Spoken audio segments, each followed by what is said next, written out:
Pada akhirnya sejarah memalukan itu tiba di akhir tahun karena pemerintah internasional mendaftarkan Presiden Jokowi, mantan Presiden Jokowi sebagai pemimpin otoriter dan korup di dunia bersama-sama dengan Presiden Bashar al-Assad yang kemarin ditumbangkan di Suriah. Jadi kita sekarang ada di dalam paket yang menunjukkan bahwa seluruh akibat dari perjalanan politik Presiden Jokowi berakhir dalam catatan buruk dunia. Generasi per generasi akan ingat bahwa inilah satu era ketika seluruh olok-olok, seluruh satire, seluruh kritik dari masyarakat sipil akhirnya memperoleh resonansi di tingkat internasional. Jadi bayangkan misalnya dalam kurikulum, di dalam sejarah percakapan tentang korupsi, nama Indonesia ada di situ, yaitu nama Presiden Jokowi. Jadi sebetulnya apa yang sudah kita pamerkan ke luar negeri adalah keburukan. Apa yang kita catatkan di dalam global IDIS adalah ide yang koruptif, akan dibantah. Oke, silakan, mungkin Presiden Jokowi akan membantah semua hal itu, bahasa akan dikerahkan, headline akan dibuat bahwa itu hanya upaya luar negeri untuk mengacak-ngacak Indonesia, lalu survei akan dibuat lagi bahwa Jokowi adalah presiden yang paling bermutu di Indonesia. Tetapi sejarah dunia itu adalah bagian, atau sejarah Indonesia adalah bagian dari sejarah dunia. Tidak ada sejarah unik Indonesia. Indonesia bagian dari dunia, maka sejarah Indonesia adalah bagian dari sejarah dunia. Sejarah Israel bagian dari sejarah dunia, sejarah Amerika bagian dari Rusia. Jadi sejarah itu adalah satu garis, sejarah panjang, long durée dalam ilmu-ilmu makro history. Indonesia ada bagian dari penyumbang pemburukan korupsi di dunia, tuh penyumbang pemburukan otoritarisme di dunia, tuh bahkan penyumbang bahasa para juri itu negara kriminal, kira-kira itu intinya. Jadi kita dipermalukan sebetulnya di depan mata internasional, dan sorotan itu akan membekas dalam catatan-catatan politik para peneliti yang akan mengevaluasi apa sebetulnya yang terjadi selama Presiden Jokowi memerintah, sehingga dia memperoleh label sebagai satu dari sedikit orang yang berprestasi di bidang kriminal korupsi, satu dari sedikit orang yang berprestasi di bidang perusahaan demokrasi. Jadi kalau kita yang ucapkan itu, ya mungkin kita ditangkap oleh undang-undang ITE, tapi silahkan tangkap mereka yang melakukan peringkat di tingkat internasional global. Menunjukkan dengan tepat bahwa kenapa Presiden Jokowi masuk di dalam kategori itu sebagai penjahat demokrasi, sebagai pemimpin korupsi, karena dua hal. Pertama, Jokowi memakai dan memanipulasi hukum dan konstitusi untuk menguasai negara. Itu yang berkali-kali ditunjukkan dengan fenomena Fufafa segala macam itulah. Yang kedua, menggunakan kekuasaan dia untuk menghalangi para pejuang demokrasi. Jadi korupsi dan kejahatan kemanusiaan itu satu paket.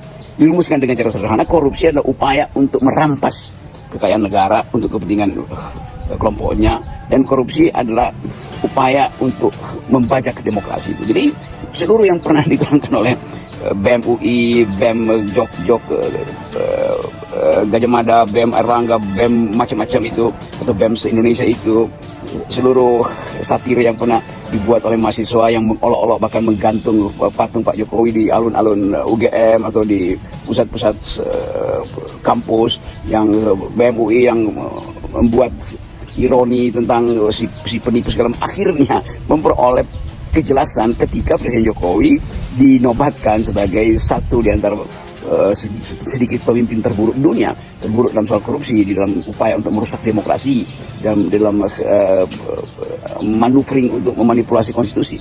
Jadi itu semuanya benar, dan itu sebetulnya yang menyebabkan dunia itu menghitung Indonesia sebagai negara gagal tuh.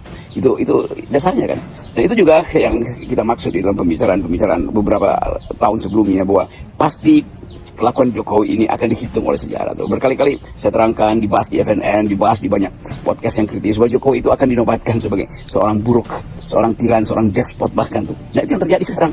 Jadi apa yang mau dikatakan oleh para pemuja Jokowi, apa yang mau dikatakan oleh para pembela dinasti Jokowi, apa yang mau dikatakan oleh mereka yang memperkerakan dan mempidanakan, melaporkan aktivis-aktivis yang mendukung Jokowi, yang mensatirkan Jokowi, semua itu akhirnya dimedalikan oleh dunia internasional. Jadi udah sesuatu sudah terjadi dan kita harus telan itu sebagai kutukan bahwa kita memilih seseorang yang tidak punya kapasitas, dan satu-satunya kapasitas adalah merusak demokrasi, satu-satunya kapasitas yang memperluas wilayah korupsi.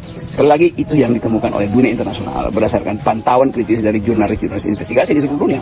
Jadi itu sangat objektif dan sudah dicatat dalam sejarah. Jadi jelas sekarang ada momentum untuk memulai investigasi terhadap kejahatan ekonomi, politik, dan korupsi dari keluarga Pak Jokowi. Datanya tersedia, apalagi yang masih ditunggu.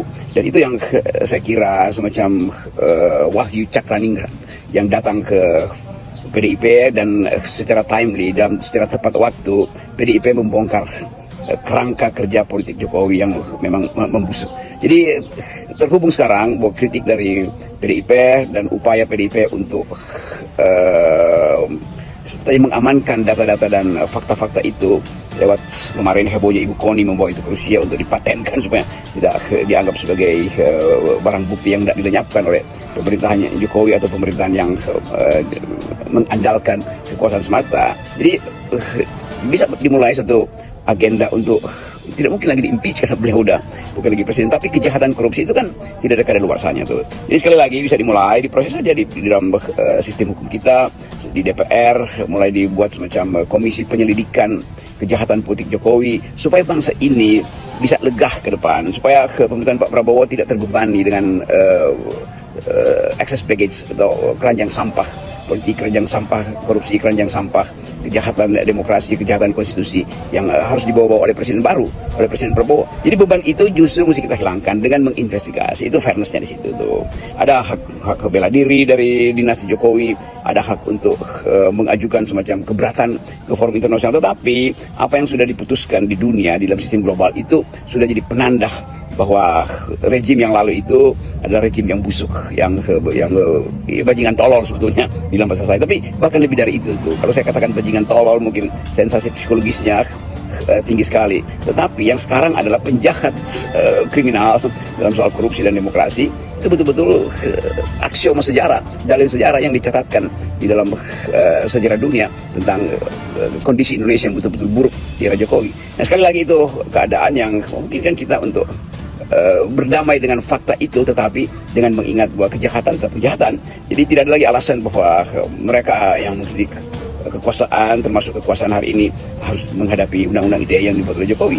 Jadi rejim Pak Prabowo harus mulai dengan fakta bahwa ada file internasional yang mendefinisikan presiden sebelumnya itu presiden tidak dicatat sebagai Mulyono, disebut sebagai mantan presiden Jokowi adalah agen atau pelaku kejahatan kriminal di bidang korupsi, di bidang manipulasi pemilu, dan itu semua yang akan jadi bahan disertasi itu. Sebetulnya soal-soal itu juga sudah ditulis dengan baik oleh Pak Hasto, Sekjen PDIP, di dalam disertasi beliau yang dapat cum laude itu. Jadi artinya pembenaran akademis sudah dibuatkan oleh Hasto yang tahu betul apa yang terjadi di dalam pemerintahan Pak Jokowi di waktu yang lalu.